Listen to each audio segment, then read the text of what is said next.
My name is Hvàll. I'm the bass guitarist in Vreid, and we're gonna kick off our European tour here in London today. I'm Strom, lead guitarist in Vreid. We are 4 people altogether. Sture, the vocalist, and Steingrim, the drummer. Metal has been a passion since we were really young children, and we started playing seriously when we were 15, 16 years old, and we've been pretty much playing together for 20 years now. So this is the driving force in our life, and this is what we want to do. I want to make music that I want to listen to. I want to make music that I can sit down and say this is how I like music. And when other people catch up to it, that's a privilege that I appreciate. Expression of my personality, I guess, and I just want to make art and do it as intense as I can. When I heard AC/DC the first time, I was, okay, this is my way. Testament and Metallica. I felt something, I didn't feel it when I listened to Bee Gees. Did you listen to Bee Gees? No, occasionally on the radio. Yeah, sure. We grew up in a small village in Norway called Sogndal, really remote place in the biggest fjord in Europe. Most people are into sports, soccer. It was, really liked soccer a lot myself. It was Let's make our own opportunities, mostly. No, only soccer. Soccer. It's apple and soccer. That was the only thing going on. That's it. Picking apples, playing soccer, and then came Kiss. Oh, that apple. Yeah. The real apple. The real apple. Yeah. The eating one. Yeah. Or the drinking one. Like this one, yeah. Yes. We're really influenced by a lot of thrash metal bands and the band Death, and obviously, and a lot of the Norwegian black metal scene that started evolving in the 90s. We made a couple of albums about World War II and the resistance in Norway during the occupation. And in this album, it's not really a concept in that sense. It's more a personal album, more kind of looking back on how they lived their life in the old Norway 100, 200 years ago, and what values they kind of appreciated. It was a much simpler and easier way of living, and I think that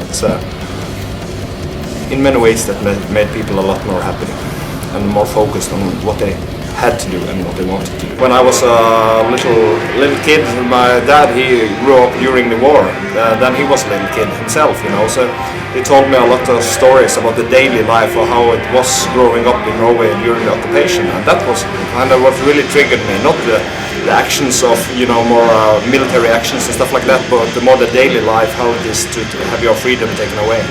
For the new album, I wanted a new approach. I found some old paintings and hand drawings done by a Norwegian artist called Hvàll, and I really liked the style of it. And then I met up with this Norwegian guy called Jørn Holen that I felt had a lot of the same style.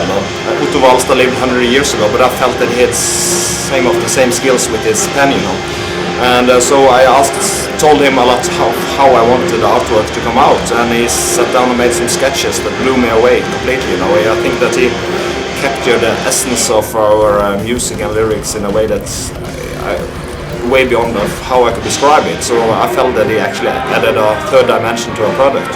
When I started writing this album, I did in a bit different way. Instead of just sitting at home writing it, I spent time in studio creating ideas.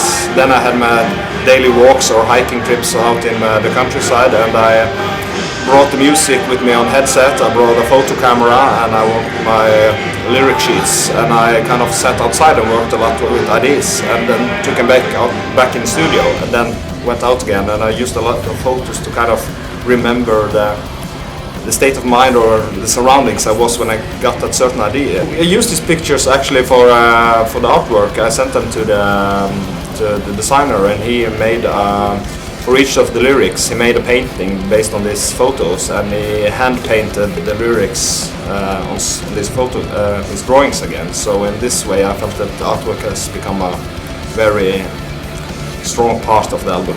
I have my own studio where I sit and write the music and the lyrics. Then I start sending these sketches to the other guys and get them involved, tell them how I like the songs to evolve and how I like them to come with inputs on the songs, pretty much. Democratic dictator. Partly democratic dictator, I guess. But the album wouldn't have turned out the way it haven't been for the band, because they all put a lot of stuff into it, you know, and work with arrangement for their respective instruments. I don't like to compose music. I like to spice it up.